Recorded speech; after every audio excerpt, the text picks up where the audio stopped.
Williamson, and it's my time. Are you ready to play? Here we go.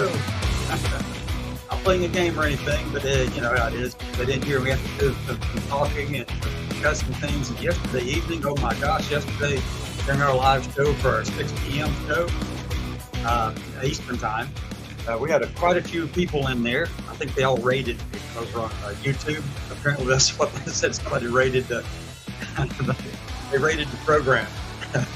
We had a lot of people in there. I had to block and ban a few people because they were just going absolutely hog wild, stupid, shit that I absolutely will not agree to or allow them to actually stay in an open environment like that. However, I do want to make it clear. So let me say this really clearly and loudly. One is that all the opinions expressed here are mine and mine alone. They do not belong to those or do not represent any organization, agency, department, or anyone else. They are just my opinions, because this is the action group advocacy side, and you get a lot of my opinions. And I welcome all kinds of conversations in here, and I do appreciate everyone showing up.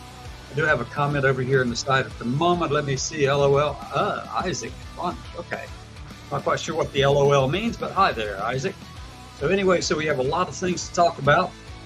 And so I'm just going to go down through the list, and if any comments show up, we'll take it up there.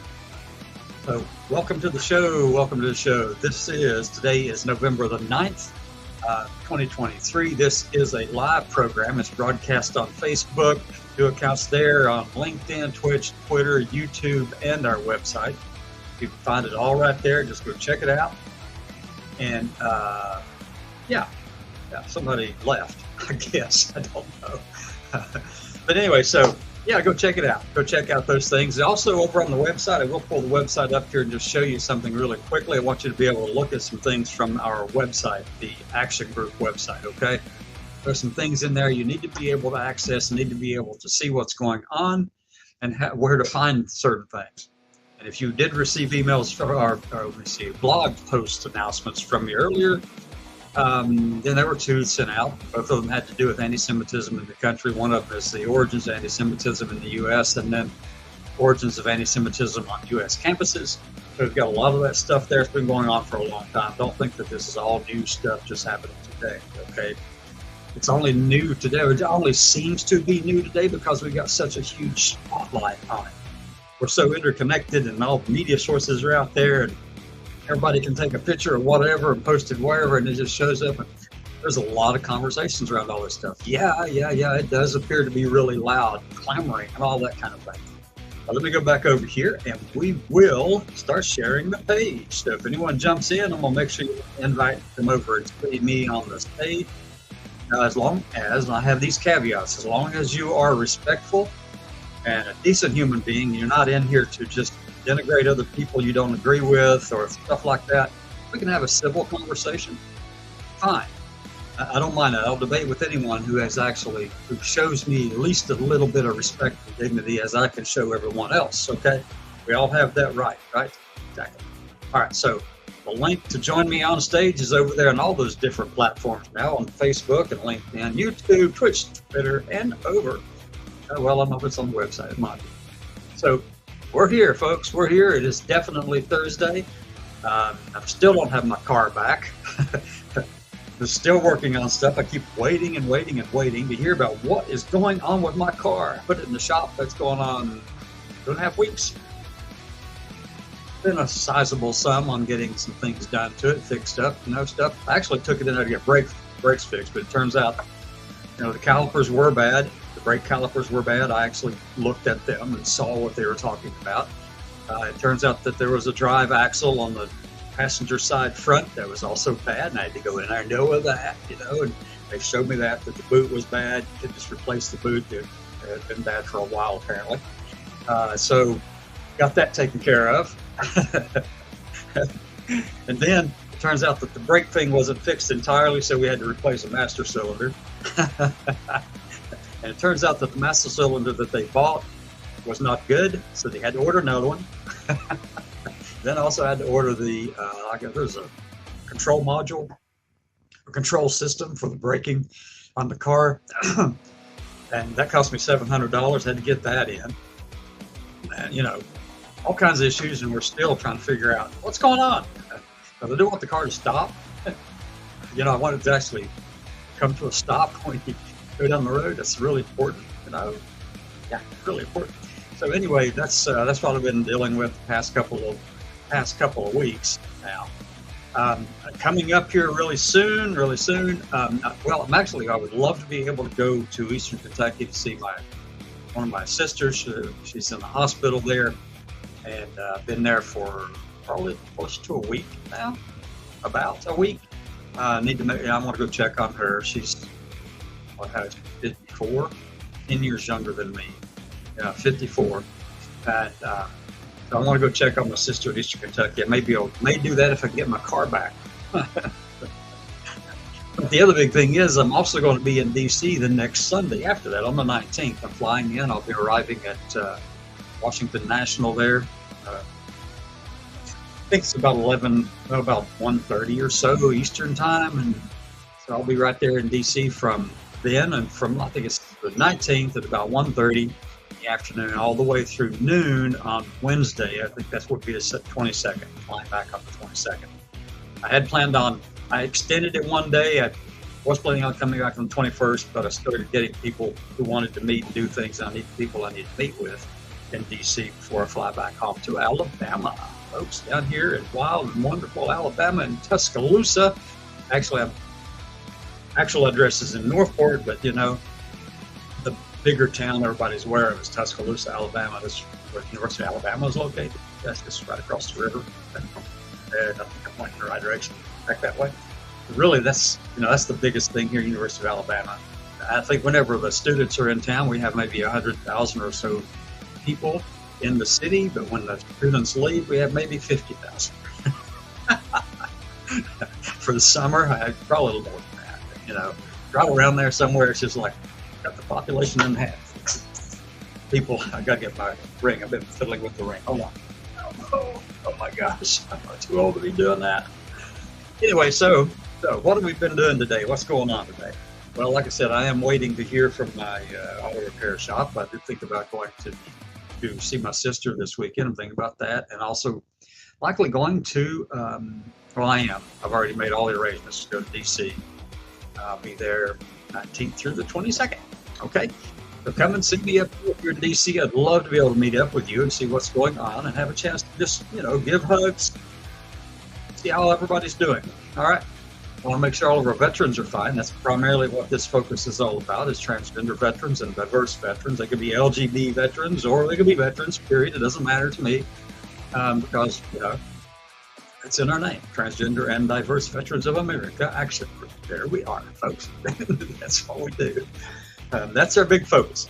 I do want to give a big shout out to Sarah Colasanto, the chair of our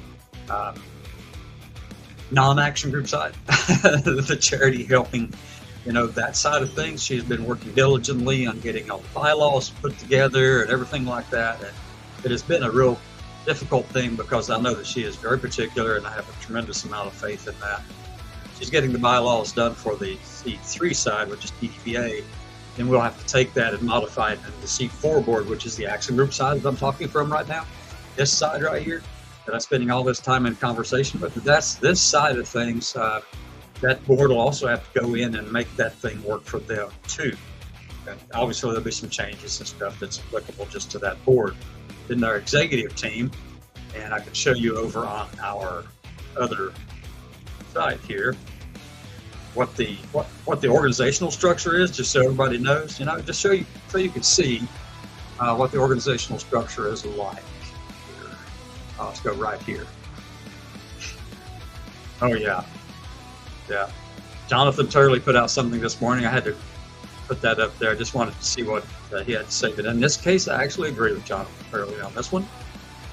He's basically saying you cannot say that you're going to go encourage somebody to go out and protest or support with them if they go protest or whatever, and then decide you can't do it for them. It's talking about schools, NPR, any other organization, you've got a policy out there about this kind of stuff. Well, you need to apply it consistently. You don't need to, change it and make it whatever you think it ought to be.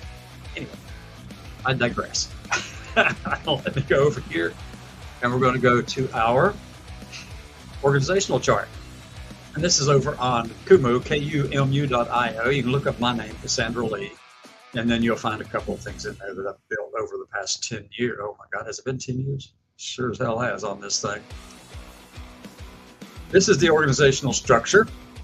So we've got in the middle the executive leadership team with all the different committees and things that are supposed to be in there. But right now, none of that stuff is taking place really strongly or in any way like that, because we are working to make sure that we get all the bylaws and all the stuff in place. We're standing up some stuff over here on the TDVA side, where Sarah Colasanto is the chair, Illyria Stanley is the vice chair, Stacey Lunsford's over there as a board member, Crystal Harris is there. They deal with all the stuff that's actually helping our veterans get the care that they need. So what I was talking about Sarah Colasanto a minute ago, she's working on that whole bylaws package that would be applicable to that side, the TDVA board side, this one right there. That gets voted upon by the entire membership, because you notice around the outside, we got all these members out here. And we really do need to get engaged with all of that again and make sure everybody is actually fully engaged in every way that they can possibly do so, or that they want to. In the middle, we got our executive offices, like I said a minute ago, our president, vice president, treasurer, secretary, our chief medical strategist. Me as the executive director over here over both of these things. Rachel Reed is research analysis. And then over on this side, let me just highlight that one so you can see it. On this side that's highlighted right now, you've got the action group side, okay? That is the action group side.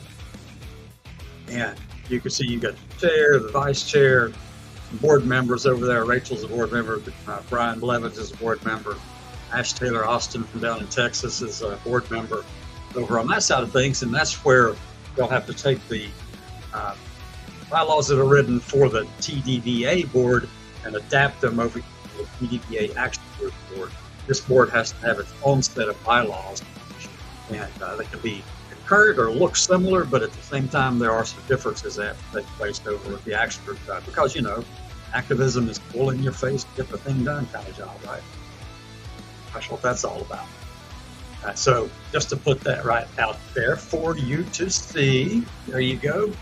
Drop out of this and stop sharing. From there, go back over to the main screen. Anybody here? No, don't see anyone. Anyway, you could be on the, I guess, on the website watching. I'm not sure how it would show up if you're there. Over on LinkedIn, I'm not quite sure. Let me see if there's anything show up on that.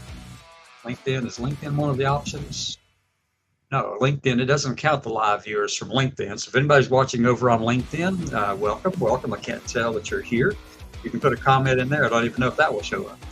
But anyway, so definitely, check everything out. Check it out. So let's go take a look at the website, because there's some things I wanted you to see before we get into too much more, okay? Let's go present on the website side of things. Open up a window. Where is it? Is that it? Oh, okay. Let's go right there. Oh, I know what it was. All right, I know what it is now. We'll talk about that in just a second. That's not what I wanted to share. We want to go back to main page. I got to go find the right one. I got to find the right one for you. Dun, dun. Well, darn, there it was right at the top. I should have just clicked on that one. I saw it. Okay, so right now I'm sharing this is our website. This is tdva-ag.com. And you can notice across the top there are a couple of things you can check out here. This is where the live stream is at. You should be able to go there and check out the live stream and be able to see what we're doing right now, see exactly what we're talking about at this moment. Live stream and be able to see what we're doing right now. See, there's that one. So let's scroll back to the top of the page. Let's go up here to About. You got your mission, executive leaders, and obviously your TV Action Board of Directors down here, the Action Group side. That's state directors. Under Project 2025, I've got some Project 2025 videos. You can click on that. I'm going to show you what that is in just a second. I do want to put a big shout out to all of our veterans in the country. I'll be posting something about this a little bit later, but all the veterans out there, happy Veterans Day. It's coming up really soon. If you're going to be involved in some parades, let's get some pictures out. I'd love to see a bunch of pictures and what's going on from around the country where you're participating in a parade or watching a parade. Would love to be able to get that information and, those photos, and just Let's share them. Let's get all that together. Let's pull that in. Love to see it.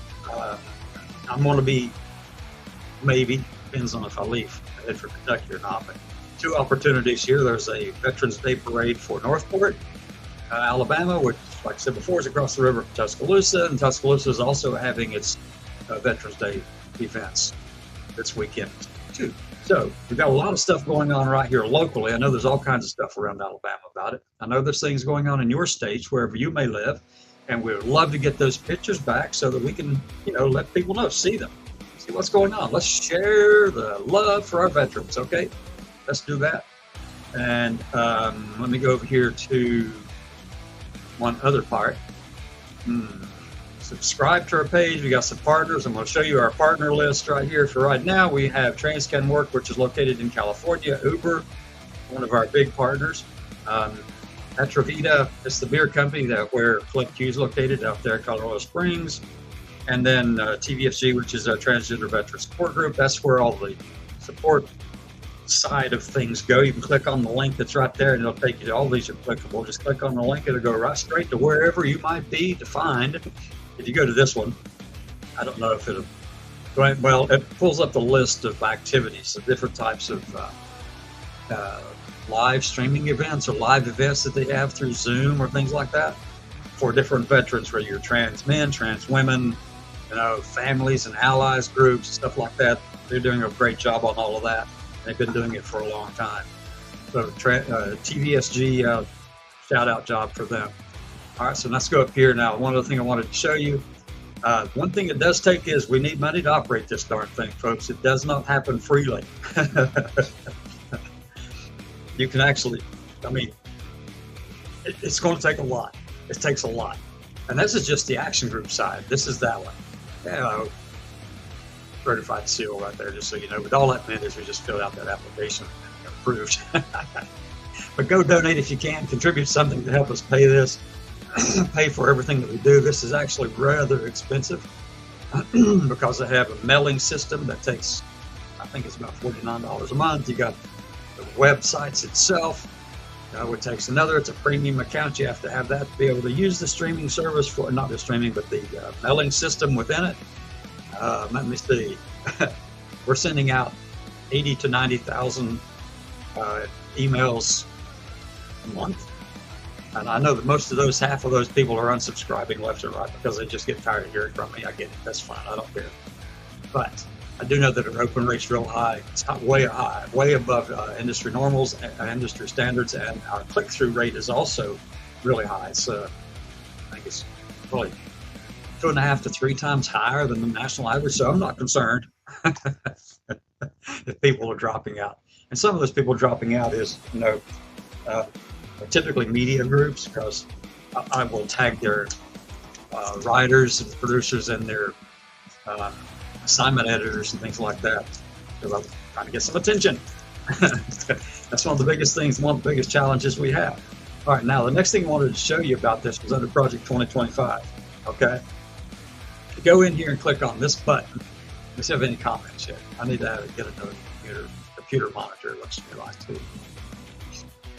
Okay, so I'm going to go back over to here, still sharing. We're going to go into Project 2025. Now, if I go here, I want to show you what we've got. This is a different thing that I just started. This is videos from around the internet about the Heritage Foundation's Project 2025. Before I jump into it, let me take the music and turn it off right now so we can jump into this fully and completely. So I put on here several different videos. These are, I embedded the code for these videos into these systems or into our web page. So there's an embed code for each one of these things here. You can actually click on it and it should play directly right there. For instance, this one is just a short little program. And all right, y'all, welcome to the show.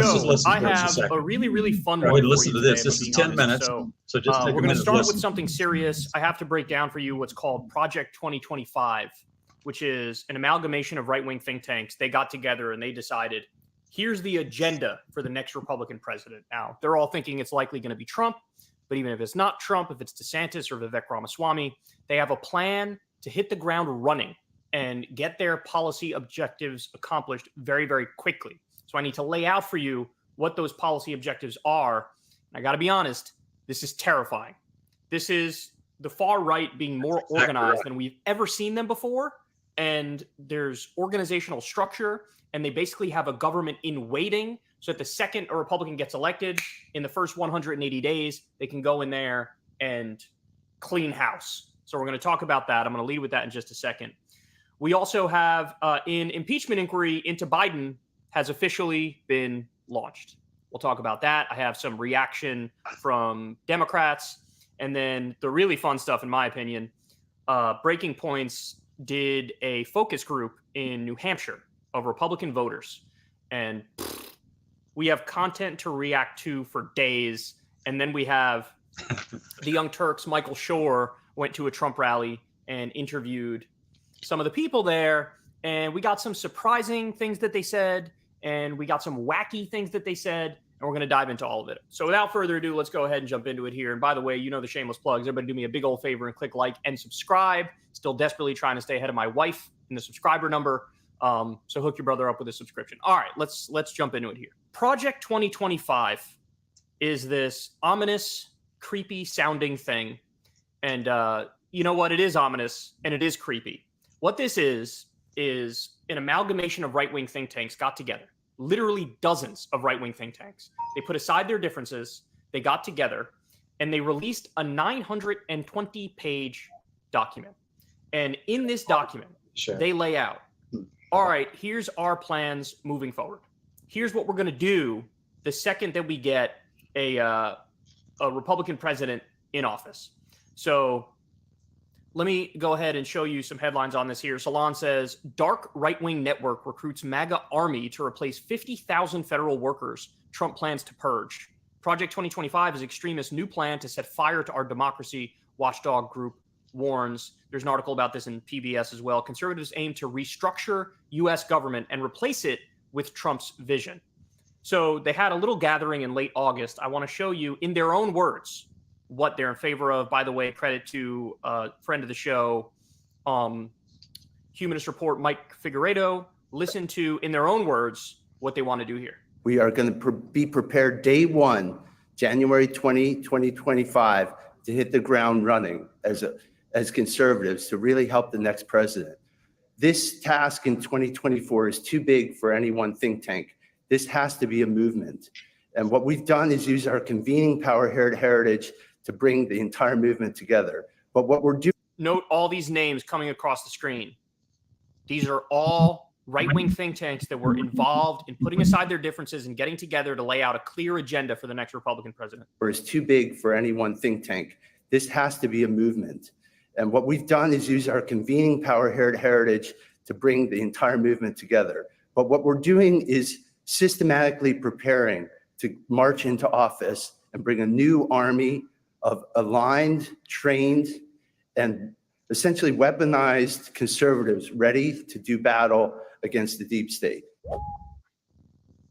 You have the Republicans being ready on day one. Okay, so you get the idea. You can go in there and watch these programs. I've got several of them running down through here. This is the one that Kyle was talking about there from the Humanist Report. You need to know about Project 2025. Let me go on down. Let's see. You got this one. Let me just decide. This is Project 2025. David Pakman. Let's see what David Pakman. There's a very good article about the plan to make Trump dictator that is in Salon, written by our friend Chauncey De Vega. I encourage you to take a look at the article. What I want to impress upon you right now is that the right has a much more specific and actionable plan if Trump is elected to make him a de facto dictator than you might know, than you might believe. Chauncey argues in his article. Okay, so you get the idea of that one. This is one we've watched before at different times here. This is Lisa Miller, and she's an attorney, and she talks about constitutional stuff and talks about the Heritage Foundation. She also has one that's Project 2025. And down here is from Jamie Raskin talking about it, Representative Jamie Raskin. Going on down, this right here is Trump's plan to destroy America is terrifying. Let me see who this one is. Let's just see real quick. Oh, this is funny. All right, folks. I can't possibly overstate the extent to which knowledge of this needs to be widespread. Project 2025 is a Heritage Foundation backed plan which lays out the guidelines for how, if Donald Trump wins in 2024, they will, well, they call it a presidential transition project. And I'm glad to see the Republican Party is finally on board with allowing the presidential administration to go by its preferred pronouns. It begins with, this is its own website, by the way. It is not enough for conservatives to win elections. If we're going to rescue the country from the grip of the radical left, we need both a governing agenda and the right people in place ready to carry this agenda out on day one of the next. You get the idea there too. It just goes on and on and on. What's this one down here? This one targets trans people. Let me go The see. Heritage Foundation has released their vision for America if a Republican becomes president, and it's terrifying. Now, among proposals in this 920-page document, one of them makes it easier to fire federal workers. Another proposal would prosecute people for distributing abortion pills by mail, and would abolish recently established diversity, equity, and inclusion initiatives at the Department of Defense. In another portion, they go... And every department in the federal government. It's in every single one of them now. Incredibly hard after transgender people, because of course they have to bring in the culture war. So now that I'm going to focus on that specifically. So yeah, you can go over there and check those things out. They're on the website, and just get a good feel for what's going on. And if you have one that you think I should embed into this as well as a resource for people to look at, so that you're not always just hearing my take on everything. Yeah, absolutely. Let me know about it, because it is extremely important for me to be able to get as much information out as possible about the number of us over here on this side who are pushing back against this. Now, here's the thing: this Kyle right here at the very beginning talked about this, is that this is a very well orchestrated and organized attack on foundations of American society. Really, they're trying to turn it into a theocratic fascist state. And if you don't believe that that choice of words is accurate, go find out what it means to be fascist. Go look it up. Find out what the criteria are to be a fascist. Well, they're trying to turn this thing into not just a theocratic fascist state, but also an authoritarian theocratic fascist state. Yeah, that's what they're trying to do, folks. They really are. But I need to know everything that's out there. But here's the thing, like Kyle mentioned, they were able to bring this in. And actually, it was Paul Dance who mentioned this from the Heritage Foundation. They have weaponized, their plan to weaponize this entire group of people that they train and vet and make sure they can get their security clearances and all that kind of stuff to go in there and just decimate everything that has to do with diversity, equity, inclusion, gender, sexual orientation, all of it, everything like that away from the whole of the federal government. Well, Heritage used there, as Paul Dan said, their convening power to bring together all these different organizations. It's time that all of these people here, all of us need to be convening now. I'm going to be in DC. I'd love to be able to have some stuff happen on that Tuesday, that whole day of Tuesday, where I'm out of the major thing. That the reason I was there to start out with, that's only on Monday, but Tuesday I'm open, Tuesday the 21st.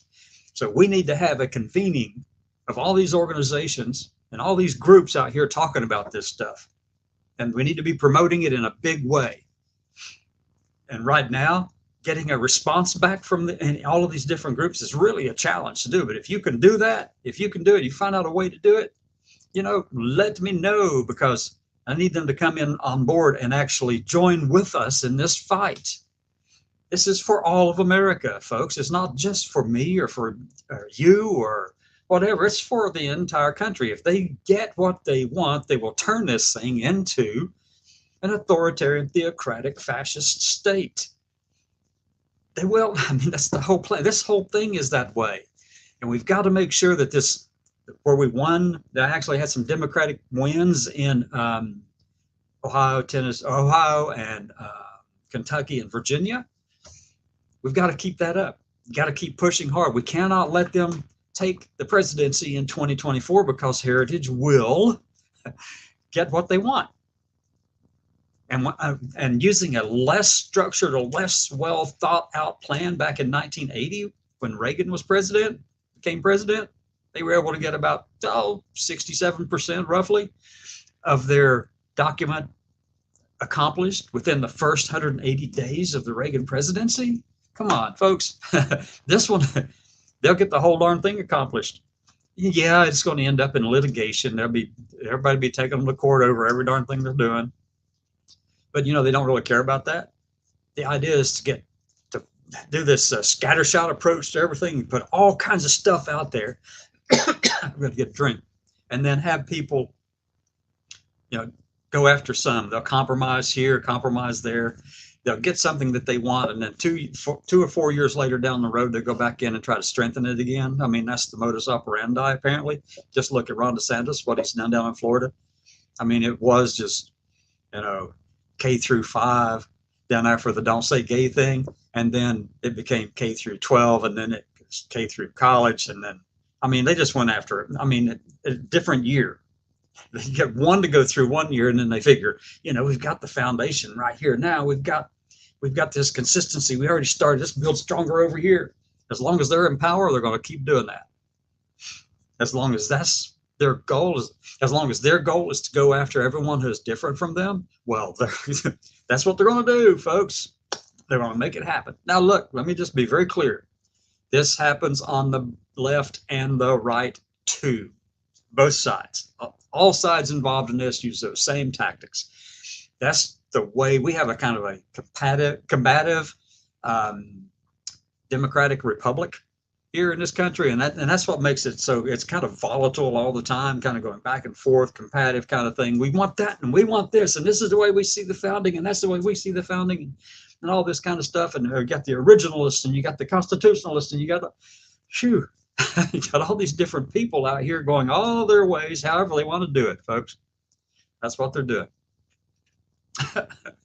So, ta-da, whatever, right? We just have to keep pushing. So there's really no easy way to actually take care of all those things and address them all correctly. But it does require us to come together and convene and join together so that we can actually get things done. Like somebody said, that all these organizations have all those organizations that came together to build Project 2025, all of them that joined together to make that happen. Well, guess what? They don't all have the same vision of what they want America to look like. So they had to go in and, work together. And one would promote this idea, the other would promote that idea. And basically, it's a consensus document. This Project 2025, it's a consensus document of the conservatives in this country, not the Republican side, but the conservatism in this country. It's a consensus document. What does that mean? It means that they sit around this table. You got all these organizations representing their particular perspective on an issue. They'll throw out a way to deal with it among the group, and then they'll have to adapt it in certain ways, change and adapt, the language used to describe that particular issue, and then pass it back around again, see if they get consensus again, and then it's an iterative process. It's called the Delphi method. That we gave it a name. That's just what we've always done in this country for a long time anyway, but it's the Delphi method that the Rand Corporation created back in the 50s for warfare and for the military. But anyway, so it's an iterative process of consensus building. A bunch of experts all getting together, coming up with a plan that all of them can buy into, where the language of whatever it is they're trying to say gets accepted by all to some degree. And that's really the whole shebang. That's how we built the Constitution. That's how we build the bylaws in organizations, right? Same kind of thing, consensus documents. So with that said, let's go check out the news headlines. Let's go check the news headlines out. Here we go. Let me get the headlines pulled up here in the back of my screen. And let me go into here again and present. Let's go check out the headlines, folks, for the day. Window, go here and share that one. Okay, so White House says Israel agrees to a 4-hour delay and 4-hour daily pause. Okay, so let me just go see what that says. I want to go look at it a little bit closer. All right. White House says Israel agrees to 4-hour daily pauses in Gaza fighting to allow civilians to flee. Good. They're abiding by the international rules around warfare. They're doing that.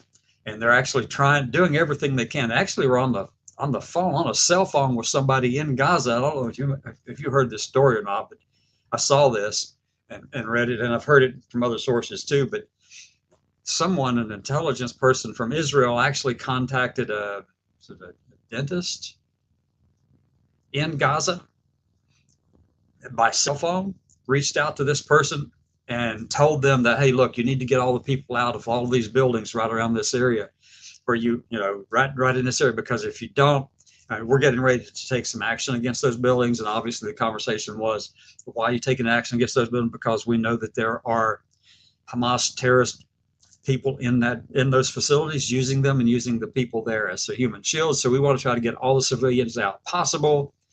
And obviously the dentist was going, I don't really, is this true? How can I tell if this is true or not? If you're actually telling me the truth. And he said, let me know, show me.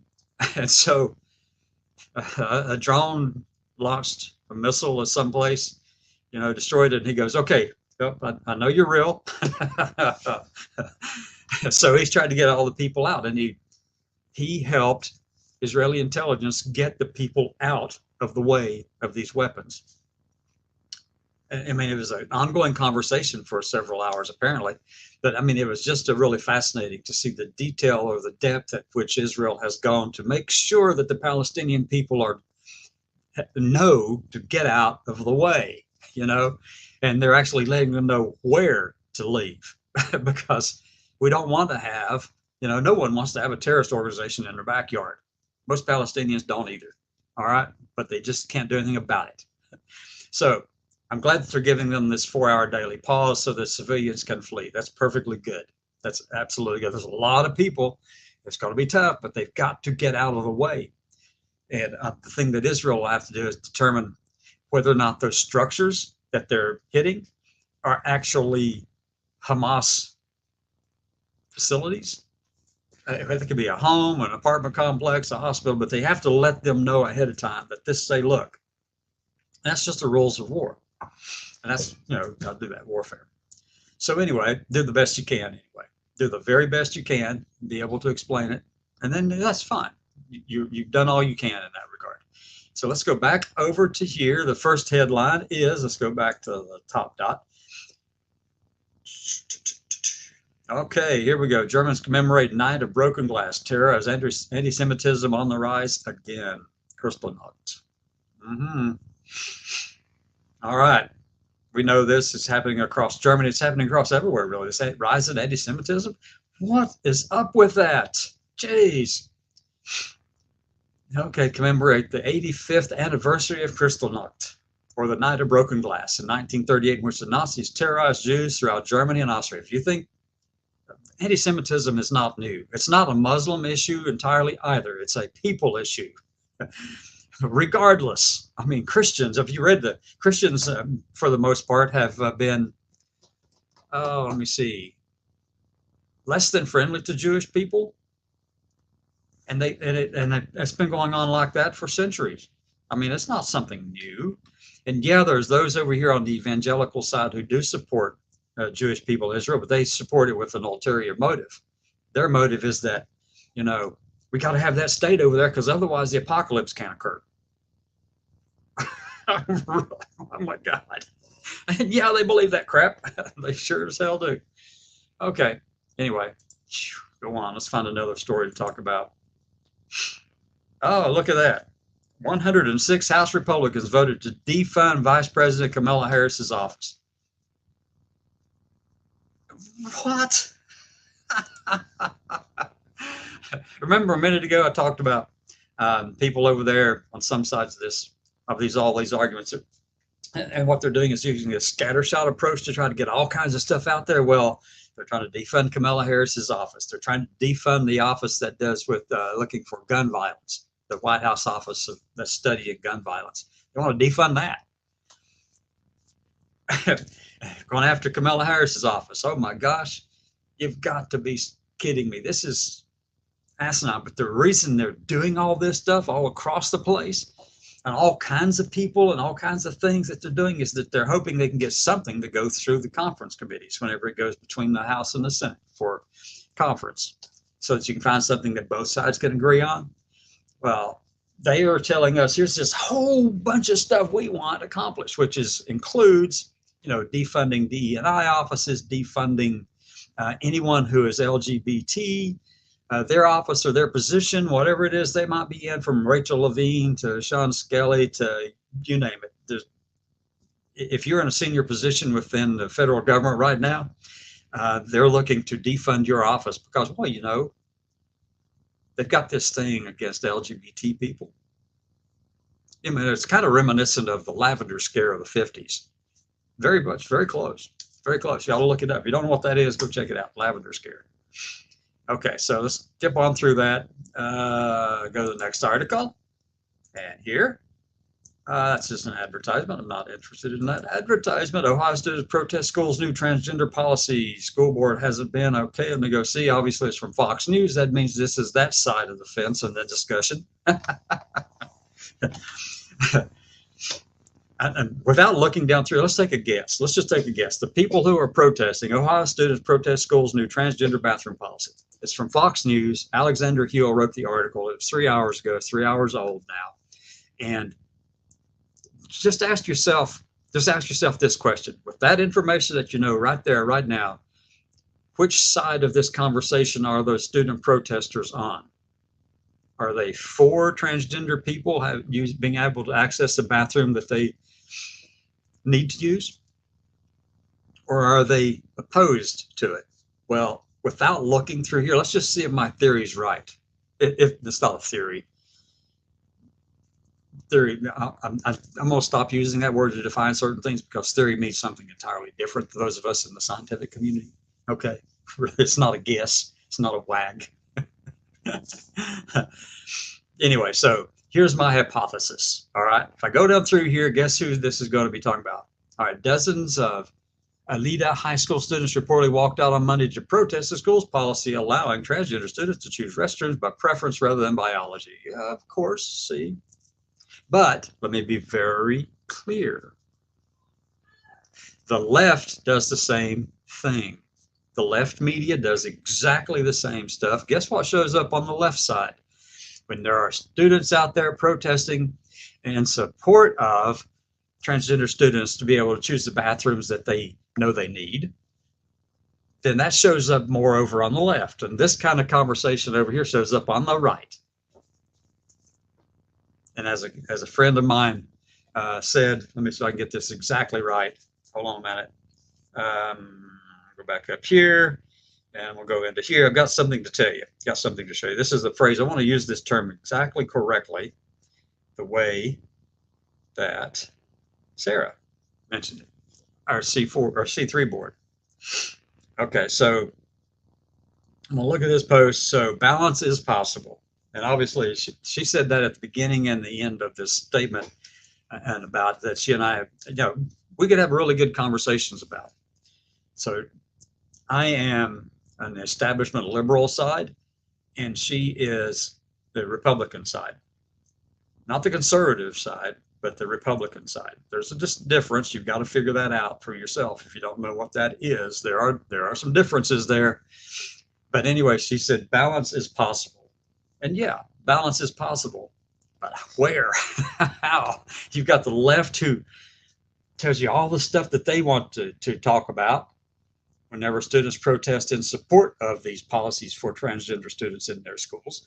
And you got the right who will absolutely just focus only on that one side where students are marching or out in protest opposing a policy that allows transgender students to use the bathroom that they know they need. Where's the middle in all of that? Well, I don't know. That's why I kind of look at everything, or try to anyway. It's just, okay. I already knew the answer to that. So look, I don't know what your guess on that one was, but that was mine. All right.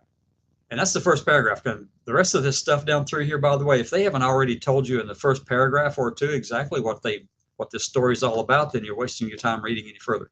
And actually, the rest of the story is just kind of, fluff to build up the first paragraph. At least that's the way they should write. Whether they do or not, well, I don't know. That's a different story. But anyway, so let's go on over to the next story. White nationalist extremists are the only ones that would vote for Trump. What? Okay. No, that's not true either. Trump's encounter with far-right extremists speaks widespread dispute. All right, so this is the Princess Free Zone. They only have 5,630 followers. Okay, I'm not one of them, but they just shows up here because obviously the algorithm picks the stuff that shows up on my feed. Amy Lewis wrote this 3 hours ago. So let's see if we can figure out the title here. Let's see. White nationalist extremists are the only ones that would vote for Trump. Trump's encounter with far-right extremists sparks widespread dispute. Okay, so I don't know where this story is going. I don't know where Princess Free Zone actually lands in this ideological spectrum. So let's just go check out the first paragraph. All right, that's it.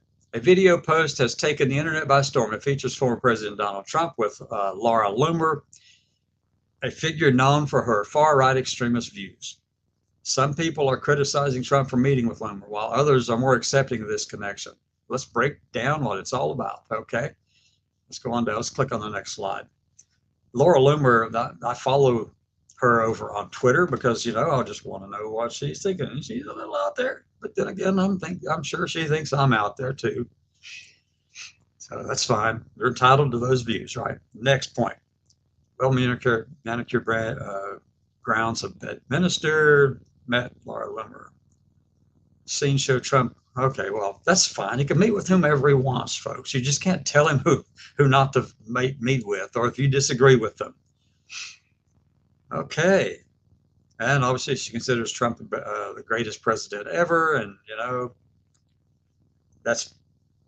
I'm just going to call that as BS because once a con man, always a con man.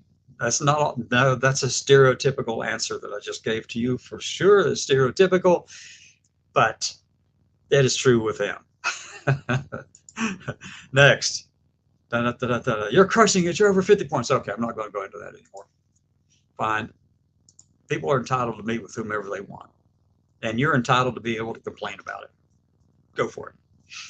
Let's go on. Did they know in advance Israeli opposition leader demands answers from media over, okay, I'm not going into that one. Inter-American Human Rights Body. Here's damning testimony on U.S. abortion restrictions. Okay, nope, not going there. Western players give an ultimatum to play or quit. Hockey news. Not going there either. Don't have time for that. Sorry. Senate to move toward rules change to end Tuberville military nominations hold. I don't know who Straight Arrow News is. Let me see. There's nothing on the Straight Arrow News group here. It doesn't tell. They got 1,179 followers. So I have no clue as to who they are. So let's go over here and take a look at this in this way. And I'm not going to watch a video. But anyway, I'm glad the Senate is moving toward that rules change to end Tuberville's military nominations hold. I applaud that move. I know that it is a bipartisan move that has been reluctantly done because both sides were hoping that Tuberville would just realize how stupid this hold is, that it is a threat to national security. And you got all of these. I've got friends down here, and I live in Alabama, right where Tuberville is from. So he represents us. Well, he's not from here. He lives down in Florida, but that's another issue. So I know several retired flag and general officers here in the state of Alabama who live here.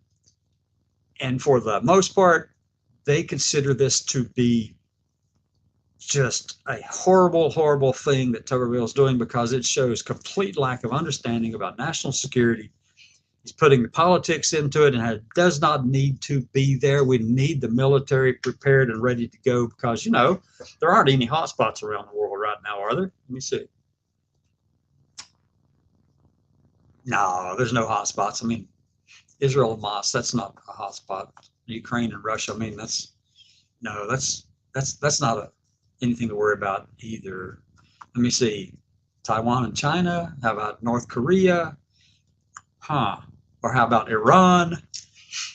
No, there's no hot spots around the world. We don't really need all these senior military leaders in place because they just don't, right? Bullshit. Let me just call it like it is. That's craziness, folks. Craziness.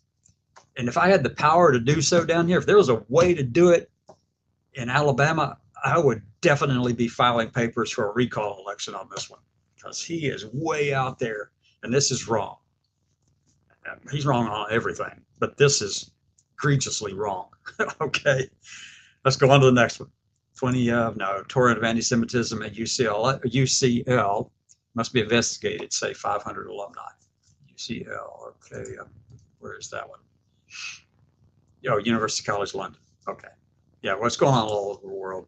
But don't let them fool you into thinking that these kind of protests on campuses are something new and it just suddenly popped up and all this kind of thing. No. If you want to learn something, go check out the ADL, the Anti-Defamation League website, the adl.org site. Go check that out.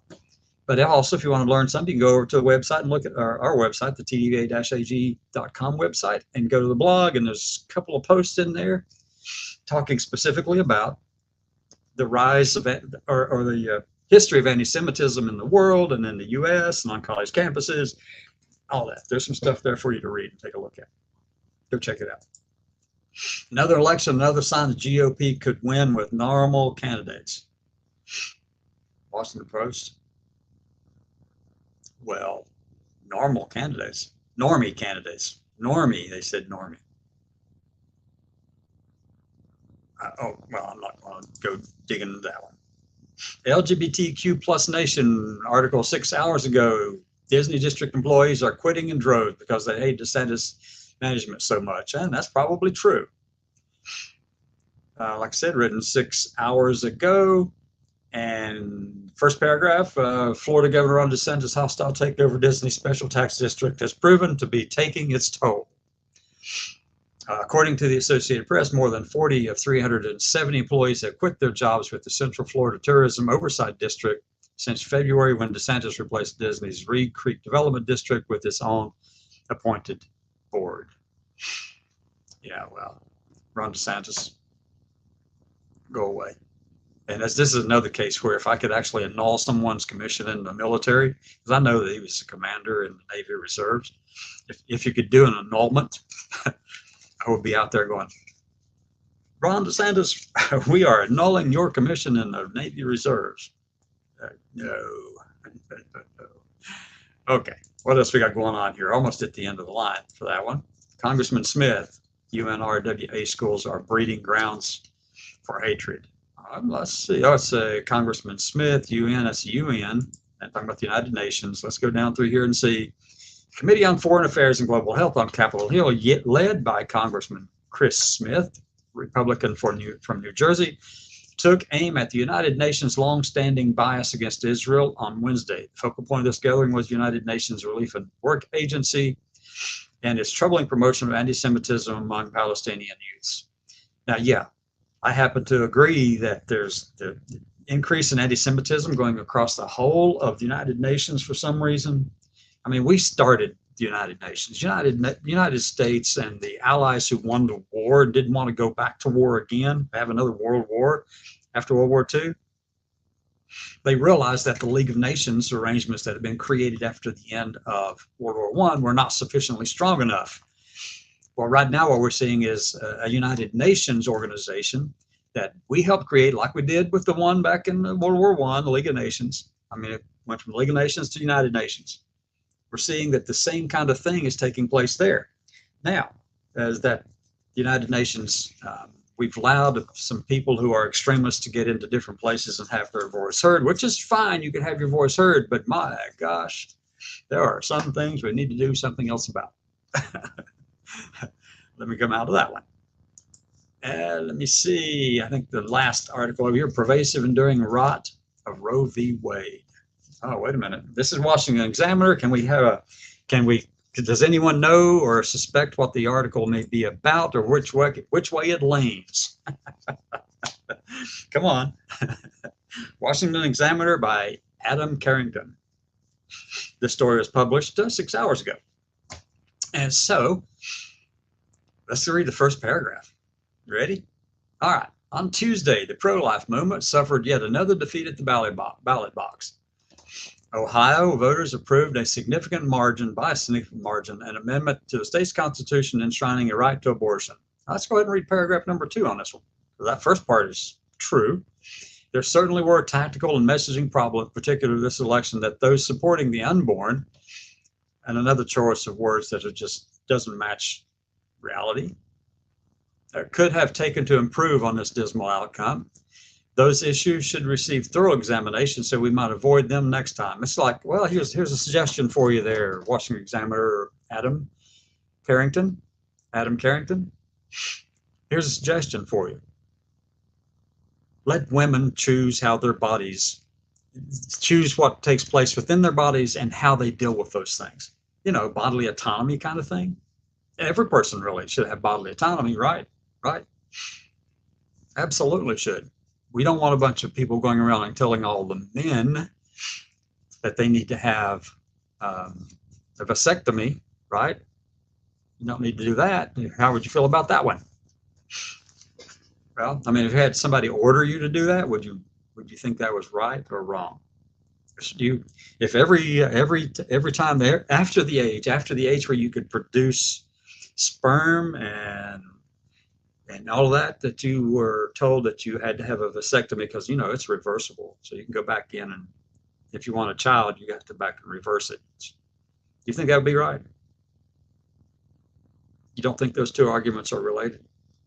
Yes, they are. Because without that, you can't have the other. And without the other, you can't make the baby. Okay?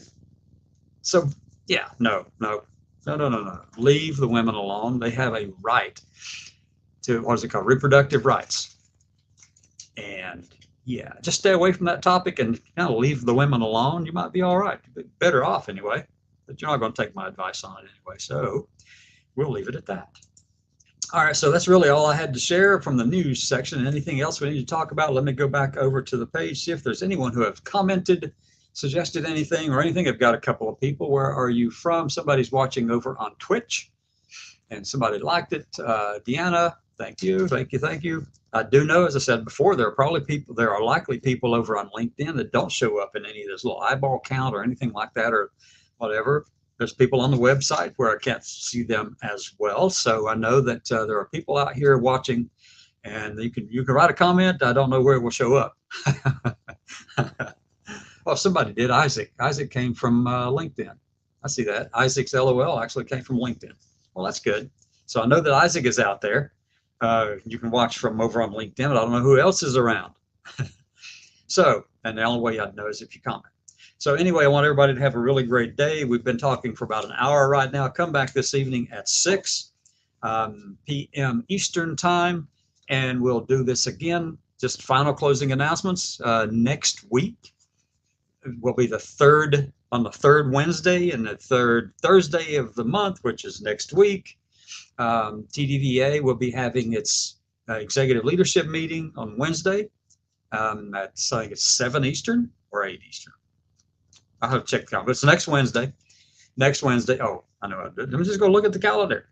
All right. Click. As a matter of fact, I can share the calendar with you. Let me just do that before we all get out of here. I'm going to share this calendar with you. Here we go. Share screen. Go to the window. Go here and share. All right. So right now you're looking at my calendar, and this is over on our Microsoft program side of things. And where are we? That's the wrong week. Let's go back. That one was next week. All right, so right here we are. It's Thursday. You can see it's the one with the red box around it. This is our show period there. I do have a meeting this afternoon with the Tuscaloosa Veterans Affairs Medical Center on suicide prevention. Hopefully I can get to that if I can make it. I need to be there. This evening at 6, and then tomorrow again noon, and obviously there. 6, and then next week, look what we have. Okay, I've got several meetings set up right here. This is with Dr. Soon from, I believe, out in Arkansas at one of the VAs doing a research project. And also this is Psych Armor. This is the LGBT Vets Working Group Kickoff, a meeting that we're having there. Starts at 4:30 Eastern time. It's 3:30, I think that, yeah, 3:30 Central time. But next Wednesday, starting at 8 Eastern, it says 7 p.m. right there, but this is in Central Time because I live in Central Time. So 8 Eastern, we have the Executive Leaders Monthly Meeting. Thursday, we will have the General Membership Meeting also at 8 Eastern. So get the word out. Everybody show up. Okay, we got a lot going on. And let me get back over here where I can actually control this a little bit better. Okay, now, everyone have a great day. Come back in, bring your friends, tell all of anyone. Let's, if you're over on any of our other pages like YouTube, like they did last night, we were rated last night, and that means that somebody else pointed out, hey, let's go over there and look at what's going on with that YouTube stream. And one stream from YouTube said, oh, let's all go over there. And that happened last night, okay? We had some really interesting stuff going on that I had to just block and delete. Have a great day, everyone. Let me play the music because I got to get out of here with a bang, right? Come on. There we go. Hi, everybody. Have a good day.